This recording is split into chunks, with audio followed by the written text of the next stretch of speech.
Mes chers compatriotes, mes amis, ce soir, la chrétienté fête Noël. Mais pas seulement la chrétienté, car on peut tout à fait ne pas être chrétien et fêter Noël. Il suffit d'aimer l'Occident en général et la France en particulier. La nuit de Noël célèbre la naissance d'une civilisation, la nôtre, qui a éclairé l'histoire humaine, une civilisation qui considère que l'homme est absolument libre, quelle que soit sa naissance, son passé, son milieu, son parcours. Dans le monde chrétien, la liberté est de nature divine et doit être protégée comme le trésor le plus précieux. Une civilisation qui considère que les hommes sont absolument égaux en dignité. Tous, de la prostituée au roi, en passant par le mendiant, le riche, la veuve, l'orphelin, le soldat, le lépreux. Les enfants de Dieu et tous sont donc égaux devant lui. Il n'y a pas de race, il n'y a pas de classe. L'égalité est sacrée. Une civilisation qui considère que le beau lui aussi est sacré. La civilisation de Rembrandt, Léonard de Vinci, Bach, Mozart, Beethoven, des peintures, des sculptures, des œuvres d'une perfection technique et d'une profondeur renversante. La terre entière admire l'art occidental. Impossible de ne pas être bouleversé par la Pietà de Michel-Ange. Une civilisation qui considère que la vérité n'est pas théorique ni relative, mais concrète, incarnée et sacrée. Refuser la vérité, c'est refuser le bien. Le mensonge est la figure quotidienne et éternelle du mal.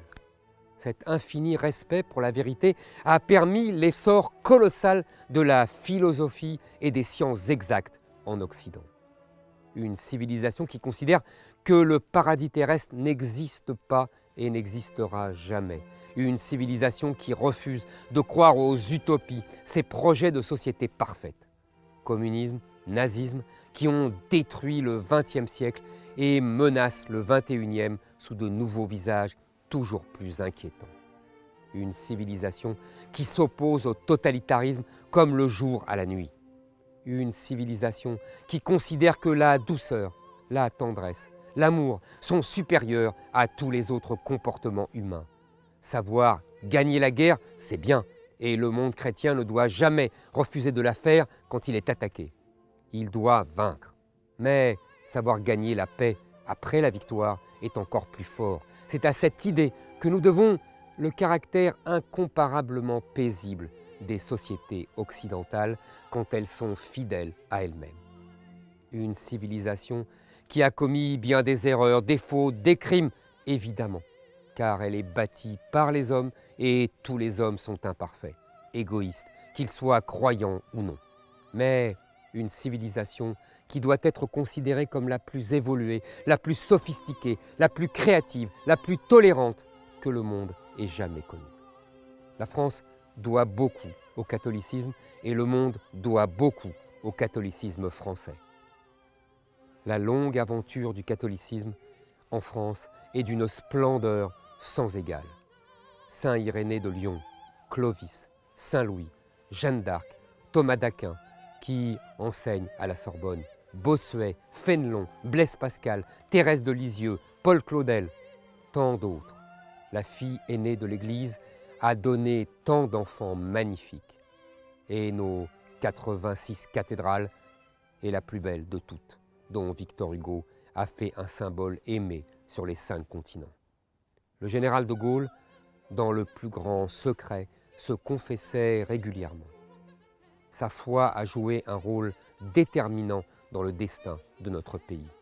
Sans la croix, il n'y aurait pas eu la croix de Lorraine. Et n'oublions pas les centaines de millions de chrétiens, car ils sont des centaines de millions persécutés dans le monde au moment où je vous parle. Censurés, menacés, torturés, assassinés.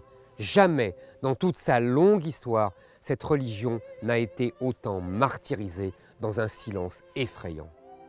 Je fais le serment que la France fera entendre leur voix sur la scène mondiale.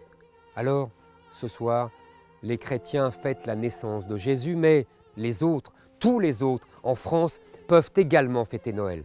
C'est à cela que servent les sapins, les cadeaux, les baisers et les sourires émerveillé des enfants. Mon nom vient du fond des âges et signifie en berbère l'olivier, l'arbre de la paix. Ce soir, je vous souhaite à tous de trouver la paix en chacun de nous et la paix entre nous. Noël est le contraire de la guerre civile, c'est la réconciliation qui brille dans la nuit. La crèche, humble, émouvante, présente dans tant de familles, délivre son message à travers les siècles. Le miracle est de retour, chaque 24 décembre à minuit. Chers compatriotes, joyeux Noël, vive la République et surtout, vive la France!